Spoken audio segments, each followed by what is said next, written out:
हम लोग पिछले कुछ दिनों से डीपीओ के रोल्स और रिस्पॉन्सिबिलिटीज़ की बात कर रहे हैं। आइए आज इस वीडियो में उसकी अकाउंटेबिलिटी की बात करें कि कैसे वो जिम्मेवार है प्रिवेसी और कंप्लायंसेस के लिए। मेरे यूट्यूब चैनल पे आपका स्वागत है, जिस पे आपको रोज डेटा प्रिवेसी के नए कंटेंट मिलते हैं। एक डीपीओ का की रोल क्या है? डीपीओ का की रोल है रेगुलेटरी कंप्लायंस, कस्टमर का ट्रस्ट, रिस्क मैनेजमेंट और ग्लोबल कंप्लायंसेस। ठीक, उसको कस्टमर का विश्वास जीतना है, कस्टमर की पर्सनल इन्फॉर्मेशन को ठीक से हैंडल कराना है, जिससे कि वो लोकल और ग्लोबल कंप्लायंसेस को मीट करा सके। ये सब करते हुए वो अकाउंटेबल है, यानी कि वो जिम्मेवार है। किन चीज़ों के लिए? कंप्लायंसेस के लिए, उससे रिलेटेड लीगल रिक्वायरमेंट्स के लिए, ग्लोबल कंप्लायंसेस की बेस्ट प्रैक्टिस के लिए, क्या हर प्रोसेस कंप्लायंट है, बेस्ट प्रैक्टिसेस को फॉलो कर रहा है, और ब्रीच हैंडल करने के लिए कि अगर कहीं कोई गलती होती है तो वो गलती किस तरह से हैंडल की जाएगी, कैसे रिपोर्ट की जाएगी। तो आइए बात करें इन सब चीज़ों के बारे में थोड़ी सी डिटेल में। Complex global regulations, local country की भी रेगुलेशंस हैं, दुनिया की भी रेगुलेशंस हैं, क्योंकि बिजनेस आपका इंटरनेशनल लोगों की अगर इंफॉर्मेशन कैप्चर भी कर रहा है तो आपकी जवाबदारी है उस पर्टिकुलर कंट्री के लॉज की। तो इसलिए डीपीओ को रेडी रहना होता है कि जो उसके सिस्टम्स हैं वो इतने वेल ट्यून्ड हैं कि वो लोकल और ग्लोबल दोनों का ध्यान रख सकें। अगर नहीं करेंगे तो पेनल्टीज हैं। नॉन कंप्लायंस पे लोकल और इंटरनेशनल पेनल्टीज हैं जो 2 से 4% हो सकती हैं आपके ग्लोबल टर्नओवर पे। क्या एक्शन लेना चाहिए डीपीओ को? उसको अपनी पॉलिसीज को रेगुलरली अपडेट करना चाहिए और ऑडिट्स करते रहना चाहिए, जिससे कि उसको कंफर्मेशन रहे कि कंप्लायंसेस मीट कर रहे हैं, और अगर कहीं गैप हो तो उन गैप्स को वो ठीक कर सके। फिर बात आती है मैनेजमेंट रिपोर्टिंग की। जो मैनेजमेंट आप पे विश्वास कर रही है, जो स्टेक होल्डर्स और रेगुलेटर्स आप पे विश्वास कर रहे हैं, आप पे रिलाई कर रहे हैं, उनको आप time to time properly report कर रहे हैं या नहीं कर रहे हैं। नहीं कर रहे हैं, आपकी टीम आप ही पे विश्वास नहीं करेगी, आपकी नौकरी भी जा सकती है, आपको बहुत दिक्कतें हो सकती हैं। इसलिए आप ध्यान रखें कि आपने रेगुलर कंप्लायंस रिपोर्ट्स बनाई हुई हैं। ऐसे मैट्रिक्सेस बना लीजिए जो डिफाइन करेंगे कि कंप्लायंस कैसे चल रही है, खास करके प्रिवेसी की केस में, और टाइम टू टाइम उनको मेजर करके चेक करते रहिए, मॉनिटर करते रहिए कि इंप्रूवमेंट आ रही है कि नहीं आ रही है। नहीं आ रही है तो कैसे ठीक किया जाए। थर्ड पार्टी रिव्यूज और थर्ड पार्टी ऑडिट्स कराएं अपनी ऑर्गेनाइजेशन में। ऑर्गेनाइजेशनल अकाउंटेबिलिटी, आपकी ऑर्गेनाइजेशन को भी अकाउंटेबल होना चाहिए। आपके अकेले का काम नहीं है, प्रिवेसी वन मैन शो नहीं है ना। और आपको अकाउंटेबल बनाना चाहिए अपनी ऑर्गेनाइजेशन के बाकी के लोगों को, जिससे कि वो अपने काम ही इस हिसाब से करें कि प्रिवेसी मैनेज की जा सके। प्रिवेसी ब्रीच होने के बाद नहीं हैंडल की जाती, प्रिवेसी सिस्टम का पार्ट बनाई जाती है, और सिस्टम का पार्ट बनने के लिए प्रिवेसी कल्चर होना चाहिए। हर आदमी को पता होना चाहिए, उसको प्रॉपर ट्रेनिंग होनी चाहिए कि प्रिवेसी में क्या कंपोनेंट्स हैं और उसको कैसे डेटा हैंडल करना है। उसके पास रेगुलर अवेयरनेस प्रोग्राम्स होने चाहिए, जिसमें आपके पुराने एक्सपीरियंसेस, आपके कहीं और से पड़े हुए केसेस या किसी और ऑर्गेनाइजेशन के देखे हुए प्रिवेसी इश्यूज के बारे में इंफॉर्मेशन इंक्लूडेड होनी चाहिए। और क्रॉस फंक्शनल प्रिवेसी कल्चर, जैसे हम पहले भी बात कर चुके हैं कि एक मार्केटिंग टीम एक प्रोस्पेक्ट की इंफॉर्मेशन पे काम करती है, जो कस्टमर में कन्वर्ट होता है तो सेल्स टीम का हो जाता है, फिर वो बिल बनता है तो बिलिंग टीम का, फाइनेंस वाले पैसा इकट्ठा करते हैं, इम्प्लीमेंटेशन टीम वाला इम्प्लीमेंटेशन करता है, और सर्विस टीम वाला आगे जाके सर्विस करता है। एक पर्सनल इंफॉर्मेशन 6 डिपार्टमेंट्स में हैंडल हो रही है, तो cross functional cross departmental privacy culture बहुत इंपॉर्टेंट है। डेटा ब्रीच मैनेजमेंट, ऐसा नहीं होता कि कभी कुछ गलत नहीं होगा, कुछ गलत होगा तो कैसे हैंडल करेंगे।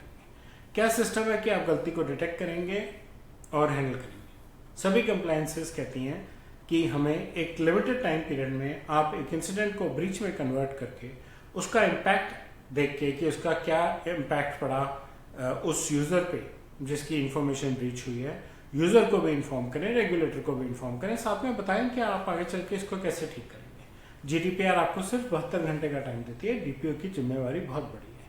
मिस हैंडलिंग करने पे, इवन नॉन टाइमली या डिलेड रिपोर्टिंग पे भी जीडीपीआर की तरफ से पेनल्टीज हैं।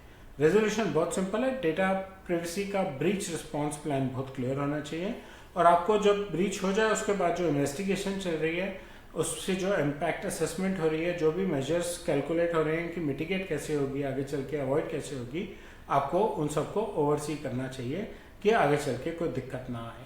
वेंडर्स और थर्ड पार्टीज के साथ कोऑर्डिनेटेड रहना जरूरी है। आप बहुत सारे काम आउटसोर्स करते हैं। कस्टमर्स को बर्थडे गिफ्ट भेजने से लेके large sensitive data processing outsource होती है।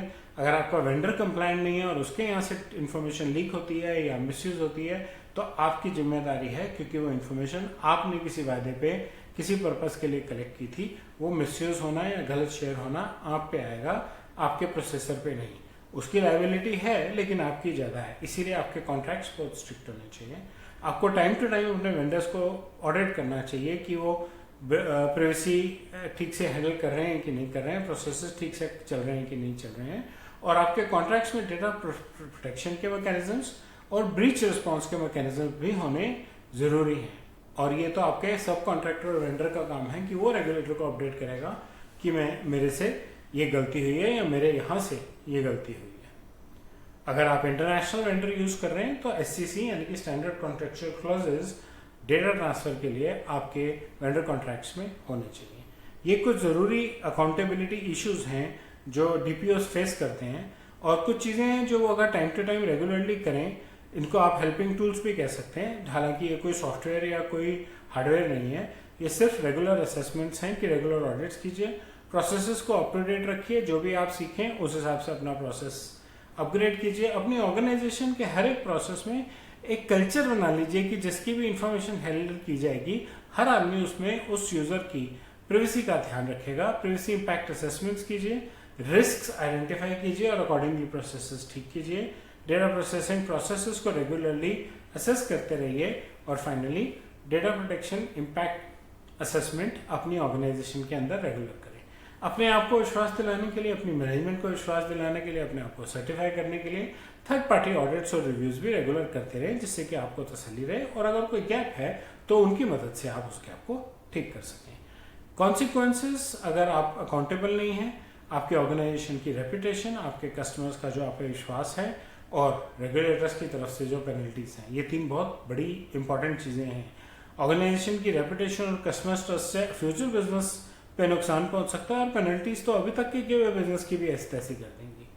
तो आपको पर्सनल रेपुटेशन डैमेज भी हो सकती है, और लिटिगेशंस के केस में DPO भी इन्वॉल्व हो सकते हैं, उन पे भी पेनल्टीज, पर्सनल लेवल पे भी लिटिगेशंस इन्वॉल्व हो सकती हैं। बट अगर हाँ वैसे कुछ होना हो, लेकिन अगर रेपुटेशन में आया कि ये ठीक से हैंडल नहीं करते, तो नौकरी जाएगी भी और दोबारा मिलनी भी उतनी ही मुश्किल हो जाएगी। इसीलिए DPO को बहुत ध्यान से अपना काम करना चाहिए, रेडी रहना चाहिए, और इस चीज़ के लिए प्रिपेयर्ड रहना चाहिए कि गलतियां फिर भी होंगी।